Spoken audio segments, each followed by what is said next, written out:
Hey guys, Frank here and welcome to another episode in our How Did I Shoot This One?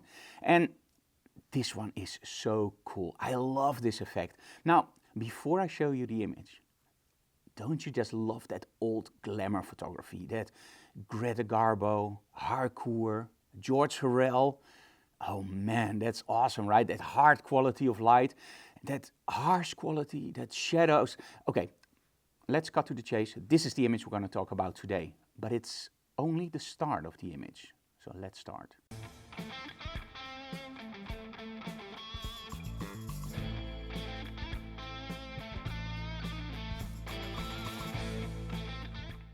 Now, creating backdrops is awesome, right? You can get backdrops that you can paint, you can use movable walls with wallpaper, you can get our great click backdrops, of course. Awesome material, we have them in pro fabric and in vinyl, but in essence, a backdrop is a backdrop. So how do we create three-dimensionality in a shot or something that just jumps out to our viewer, like, hey, this is interesting, this is what I want to see. Now, one of the things that I always loved about old photography was those shadows.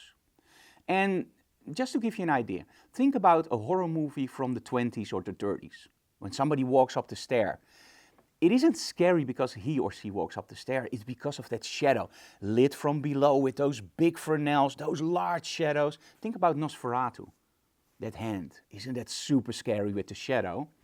So what is it that those shadows make so interesting? It's the sharpness of the shadow. It's that nice detailed shot of that super big hand. And that's what a shadow does, right? You have something small, you light it, and then the further away it projects, the bigger the shadow gets. Really great for creepy movies. But also great for example, detective movies. And that's a little bit that we're going to use today.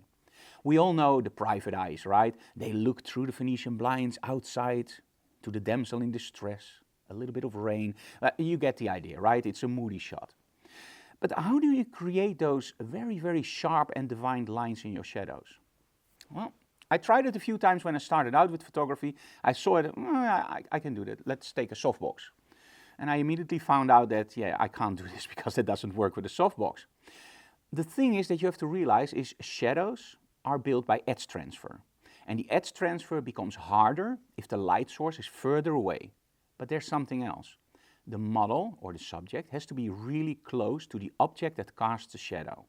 And when you understand this, you have complete control over the hardness of the shadow.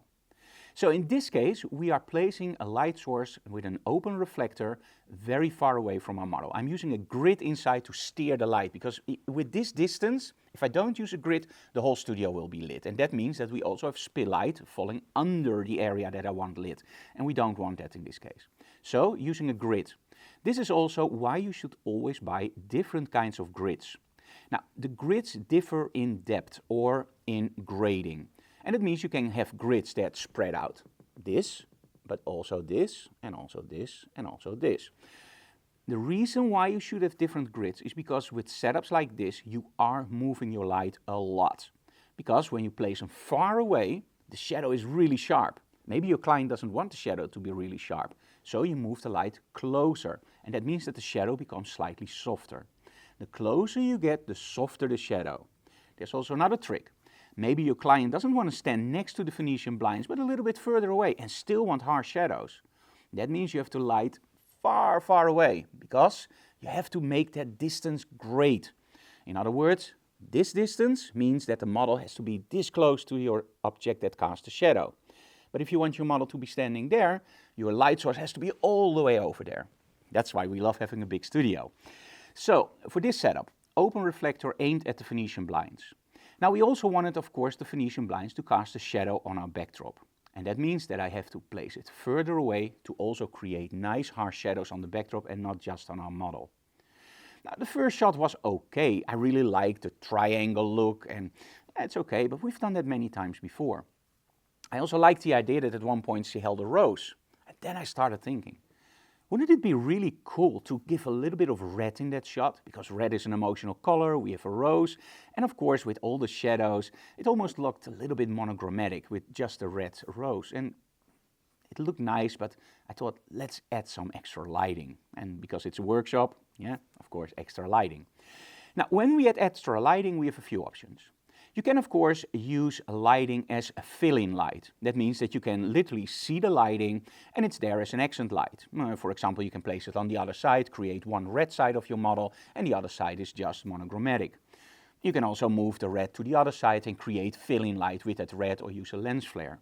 But there's also another way that you can use a fill-in light. And that is really, really low on the output. What you want to do is you don't want to infect all the light parts in your set, but you only want to infect the shadows and just a little bit on the Venetian blinds. Now for this setup I'm using a GT200 from Giotto, because those are the really nice small strobes, and I'm using a Platypod. Now the Platypod is awesome because you can just place it on the floor, place your strobe on it and just aim it up. The only problem that we had is we wanted to spread out the light. And to spread out the light, it would mean that we have to place the light further away, right? Because you want to spread out the light.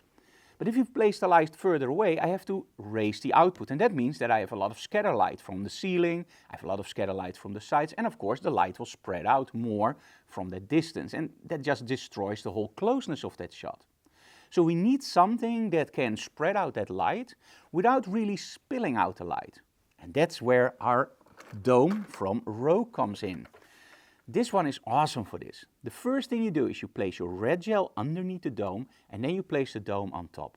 The dome spreads out the light and now I can place my light really close in between my model and the backdrop and just put it on a very low setting, not infecting everything else, but only the shadows. And just by moving it around in the set, we created the shots that you're going to see in the final results. So, we use the main light source on a large distance to create harsh shadows and to make sure that our model can move around and we have the large shadows on the backdrop. If we don't want the shadows on the backdrop, place the light closer, right?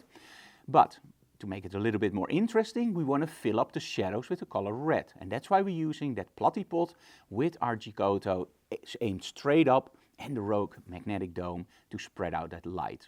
So let's take a look at the behind the scenes video so you can see the whole setup and of course the final results.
Nice setup, nice moody shot, but do imagine what can happen if you add some smoke here, some lens flare, maybe some continuous lighting, maybe create a little bit of a hotel.